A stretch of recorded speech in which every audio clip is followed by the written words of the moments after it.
Today on the show, I'm introducing a new series that we will be airing from time to time called Fix My Room. And in these episodes, I'll be sharing with you some one-on-one coaching calls that I have with clients so that you can really see and understand how the slow style approach works in real life. Usually, these calls will also include photos of the person's home.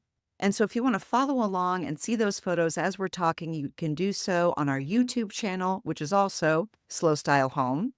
Or you can just check out the show notes pages on our website where we will upload the photos.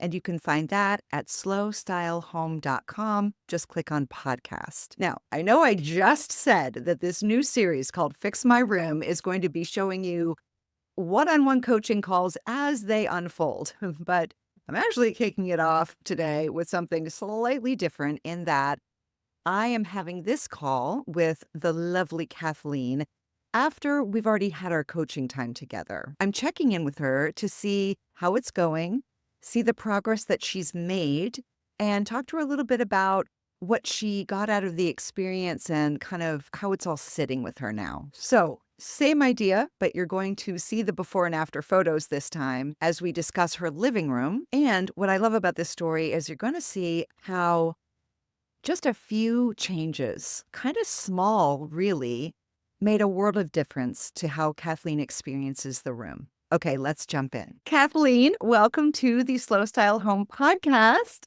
It's so good to have you here. So nice to be here today. Hello, Xandra.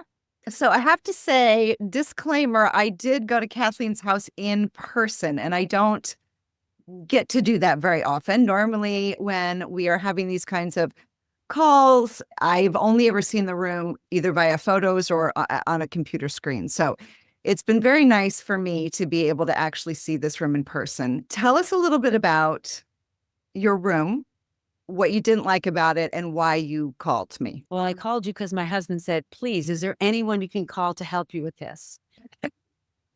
Love that. That's the final straw, I guess. Well, I have a living room that's connected to my kitchen, and I had the luxury or the grace to be able to be home for a while with my mom. But it was this room I've always struggled with finding how it worked, some peace in it, and have it be functional and also kind of joyful to look at. And this has gone on for, I would say, I don't know, maybe a year, honestly. It started, with, a big brown couch that made of leather that everyone loved, but it was too big for me. I couldn't even sit in it. And it was Mm. a big brown piece in the middle of the room that I just didn't like, and it wasn't comfortable for me. And then the opportunity came for me to give it up to my daughter, which gave me a blank plate, kind of, Yeah. except I still didn't know what I wanted to do. So I figured out a couple things, bought a couch that I liked. And then I had all this leftover stuff, the big red oval rug on the floor that had all these colors, and it was windy and it really made me dizzy. And that I tried. I moved to some floral curtains. And then, I bought another chair and tried to flip them between the kitchen and the living room. And then, I don't know. So with a lot of that going on. And then I still couldn't find it. I couldn't find it. I would look in there every day and just really, I hate to say it, but I hated on it every day. Yeah. Yeah. And, I was like, Mike, what do you think? Should I move this chair out? He said, should we paint it? I'll paint it, whatever you want. Yeah. It's like, how about like a different pink color? How about like so many how abouts? And then he said, I'll do anything you want, but could we just like call somebody? So anyway, so I reached out to you, thankfully. And what I still marvel at even now is that what I expected was completely opposite than what I got in a great way. Okay. I didn't know that. That's cool.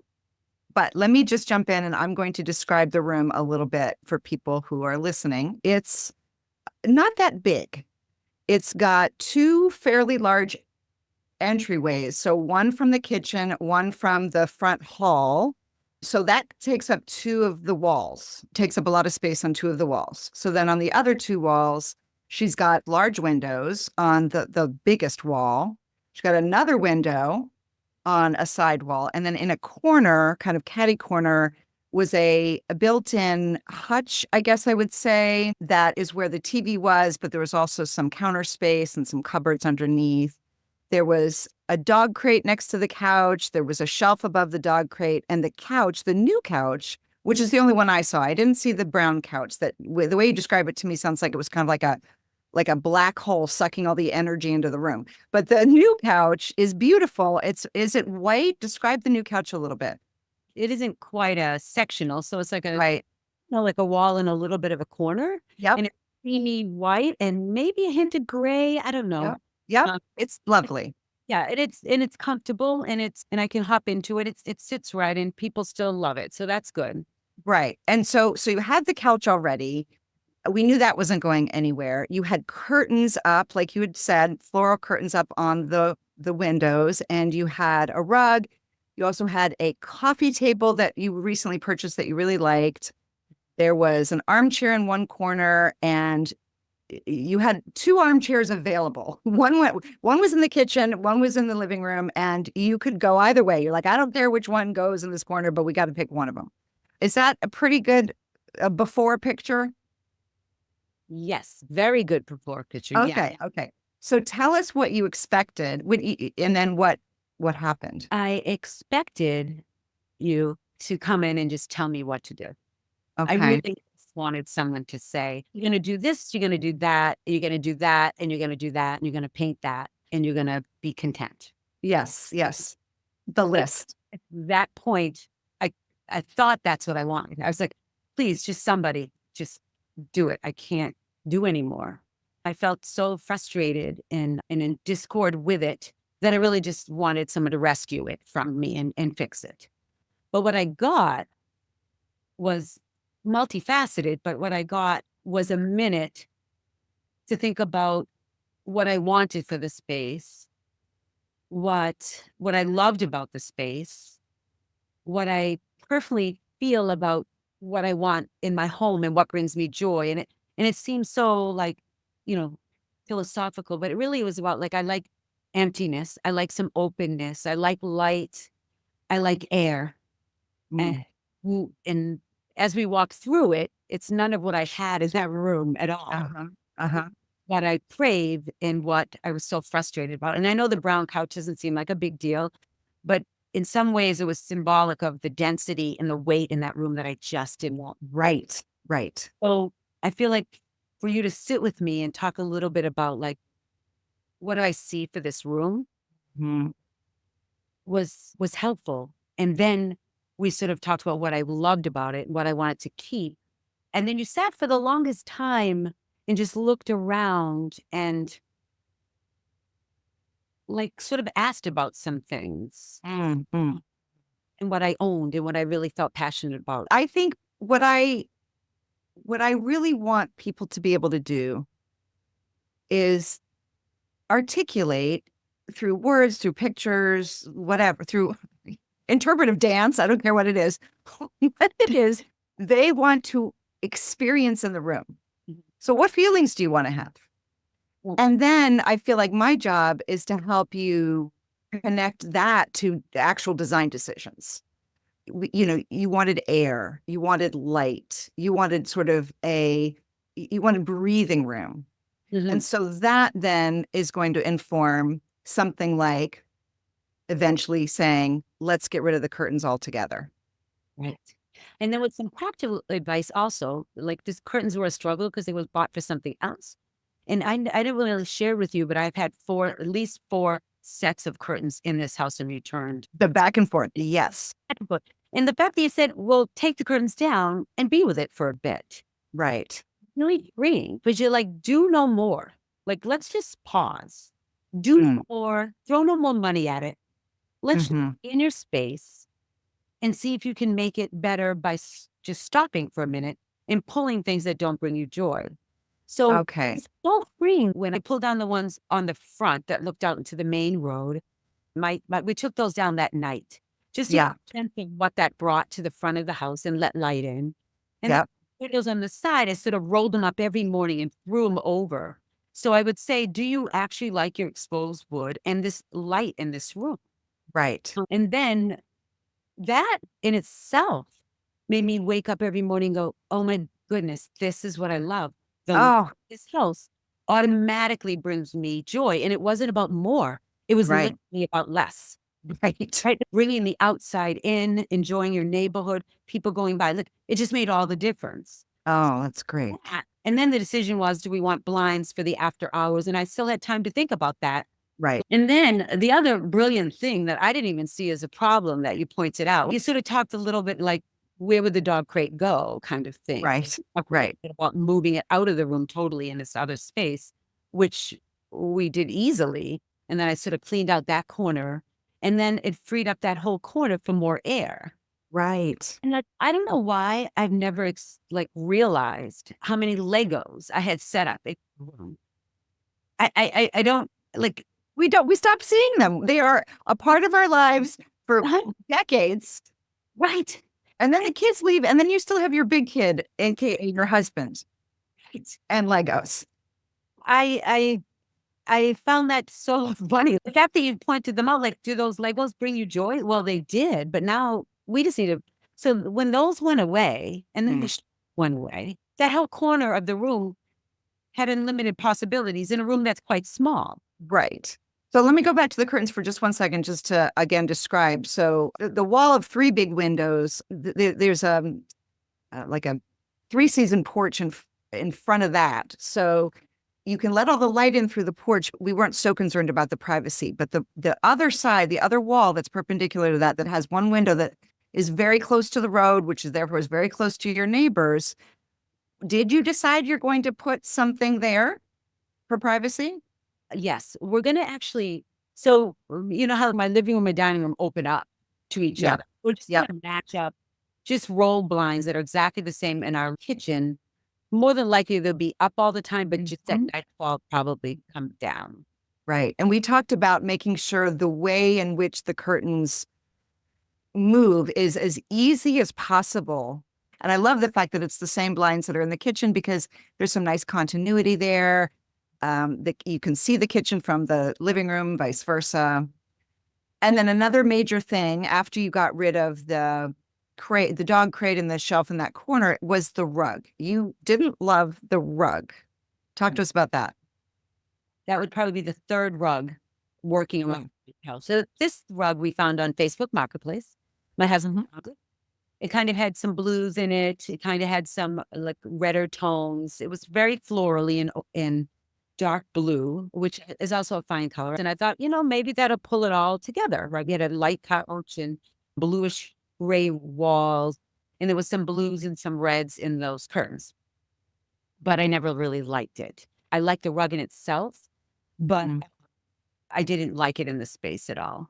Mhm. So, you were helpful, like, you liked the size, which was good. So the size was right, but the design and the color really didn't help where I was going with it. We looked at it, and I toyed with it going up into my bedroom where I didn't have a rug, and that has been wonderful because And you did that same night too, I think. You like after I left, you like the curtains are gone, the rug is moved up to the bedroom, which I love. I love that you are implementing right away. so I feel like what was so great about you and the rug, which I always thought of the rug as an accent. Yes. People just talk about it in a different way than you did. Like, Yeah. Yeah. you talked about it as like the stability of a room. Yeah. It is going to be the grounding force in your room. It is Right. going to be what sort of brings everything else into play, which I never thought of a rug before. And you kind of gave me permission to be with it. Mhm. And you were like, well, what you're telling me you like is Stickley-esque, right? You kind of gave me the flavor of the rug. And what was the other thing? I wrote it down and you said mid-century arts and crafts. Arts and crafts style. Right. That Well, that era, that vintage. Yes. Stickley, William Morris, that kind of thing. Yep. wait. So you actually gave me words. So when I walked into rug places, I could have something to say other than a color scheme. Right. See, it was about a color scheme, but actually it isn't. I could say what I'm looking for. Like I could Right. say arts and crafts, mid-century, Stickley-esque helped so much because my quest had a focus. I'd been 3 years into overwhelmed by the quest.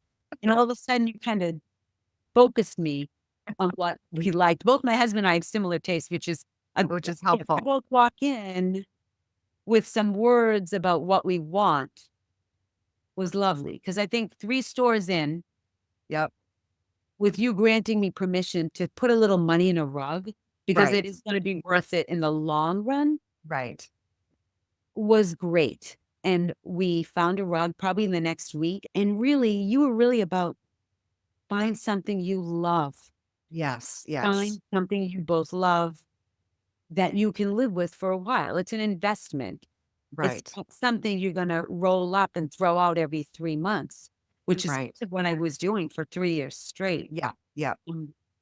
I So think that's true about rugs. You started off by saying you were thinking of a rug as an accessory, and I was kind of turning that into a different direction, saying it's a rug is more than an accessory, and it's like a couch in terms of what you want to invest in it. Because even though you don't sit on it, you are walking all over it.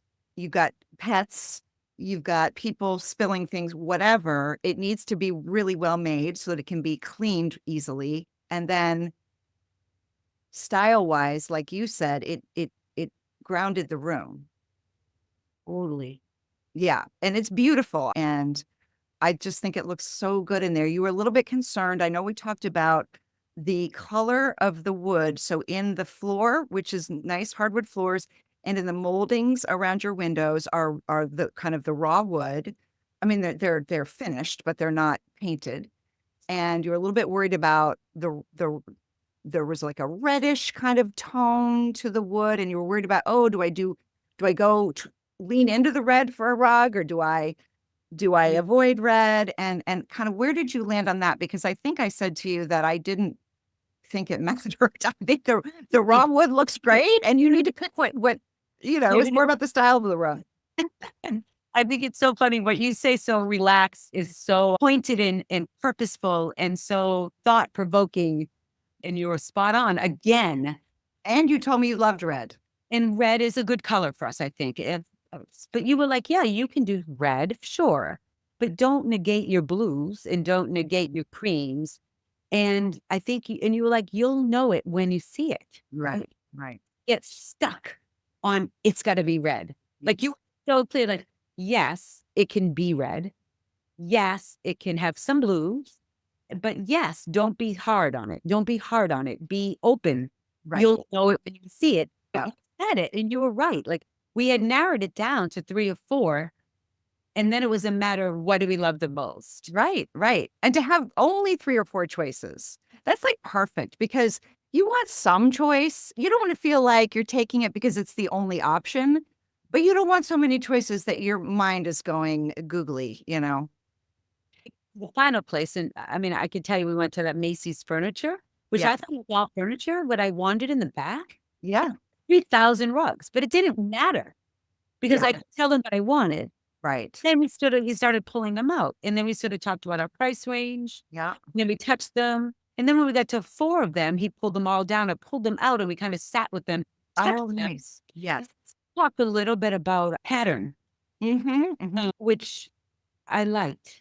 Like, whether you have a lot of pattern in the middle, whether, like, I want all my pattern under that table, or whether I want it even throughout the rug, whether it would be wasted to have an edge of border. Yep. Yep. Whether I want square or on a round rug, like you talked a little bit about design-ish. Right. I don't know what you even call that. What do you Well, yes, design. And we were talking about shape. We're talking about pattern. We're talking about visual balance in terms of where we're seeing the pattern and where it's concentrated, where it's spread out, that kind of thing. Yeah. and that was really helpful too, because I like a little order. I like a little Mhm. balance, and I think we talked a little bit about We that. did. Yeah, it's perfect, honestly. Well, what I like about it is that it's a very classic design, very timeless. I don't think you're gonna get tired of it in No, a few I look years. at it every day, and I It's not said, gonna look like it's a fad or yeah, it's very classic and timeless, and so is the house. The house is older. It's got that kind of character to it. Whereas the furniture, I think the light couch, not only is it airy, it's "Mm, also a bit more modern. And I really like that tiny bit of juxtaposition between your more modern furniture and then the more classic rug. So I think it looks great to me. And The final things we talked about were just the accents. We talked about accent tables, the TV corner. Tell us a little bit about that. And you had talked about the lighting. Oh, My yeah. wife loves light, and I actually I like natural light. Yeah. I'm not a fan of artificial light. So all we really had in that room was the natural light and then Mhm. light cans up in the ceiling. Yeah. And you talked a little bit about how I felt about that. So we actually had a light up in our bedroom that we already had that we never put on. We pulled that down right away that next day, Yeah. which I put on a lot now. It's got an older feeling to Yep. it. Yep. Well, when you put it on, it sheds some nice warm light. I bet. And so we did that without paying a cent. Like, I Yeah. honestly, that we put into this room was minimal. Like, the Oh, cost great. wasted for the last 3 years was big, but Right. Right. since you came, it's been less money spent, which Yeah, yeah. that's a good thing to happen. Yeah. So that light's down there, and I do want another light. You talked about Yeah. so we have that built in that my husband made that covers a lot of things in games and stuff that we have, but it's hardwood top. And you talked a little bit about adding a light up there that kind of goes on about 5 in the evening and Right. sets Right. Right. I mm, said put it on a timer if you wanted to. Yeah. yeah. And you talked about, thrifting it or just looking. I just haven't had a chance to go out, but for now, we at least have that light that Yeah. I put on, like, once the lights goes down and pretty much stays on unless someone's working on something. Right. We talked We about talked about adding a plant. I think you had a plant. Didn't we move it right away while I was there behind the couch? I said there were a lot of right angles going on because there's so many windows, right? And so softening that up with something natural. And you already even had a plant. we had a plant, right? We had this big plant that came off the front porch. So you suggested moving it. You decided playing with it a bit. Yeah. It stayed out by the couch. Maybe it goes behind the couch. So we Right. put it behind the couch and put it up on a table we had to Right. kind of get it up in that corner, which I really love. But it Right. really did put some movement and some natural outdoor Mhm. inside. So that was no money. And, Right. and so really we cleared that whole small wall in the other wall of the shelf we had, Yeah. which cleaned it up. It just cleaned up the clutter so fast. And that was just a couple hours, not even, right? That's so great. Um, and then Yeah. we cleaned up the wooden counters where Okay. that corner hutch I would call is or Yeah. table. And we still have not added any clutter. It's still empty. Uh-huh. What we're gonna do with it? It got filled Right. with Christmas things and holiday stuff. Yeah. And then it's still naked right now till I know what I want to put. But the Legos are gone. The stuff's Which is gone. which is great. And being Beautiful. naked for a while, I think is great. I think it gives you time to figure out, well, what do I want to look at? Or even better, you're out and about, or maybe you go on vacation somewhere and you see something and you have a place for it. Yeah. It's very peaceful. I don't feel pushed in on. Does that make Yeah. sense? Yeah, it I does. feel like I have air. It's the weirdest thing. It's not what I expected. Honestly, when we started this journey, the gift of like peace and air and space and being patient with myself, Uh-huh. planned, but nothing urgent Yes. wasn't what I expected. You were like, be with it, like be Yeah. with it. Like these were great. Kathleen, I just think I'm so happy for you. And I'm so glad it was an easy process. Is there anything else you want to say or add or anything it sounds like you're kind of excited about taking your time to find, the next lamp for the room or something to hang or not. Sounds like you're kind of good with it. I'm I'm so good with it. Mm. And I don't know how I can say enough about the way you approached it with me and that people should lean into that. And it's all about your style and the way you look at things that I had no idea. The sense of peace cannot be put a price on. It's Oh, magical. you are very kind. Thank you. You're such a delightful person to work with and to talk with. And it's been really great to have you on the podcast. Thank you for having me. My pleasure.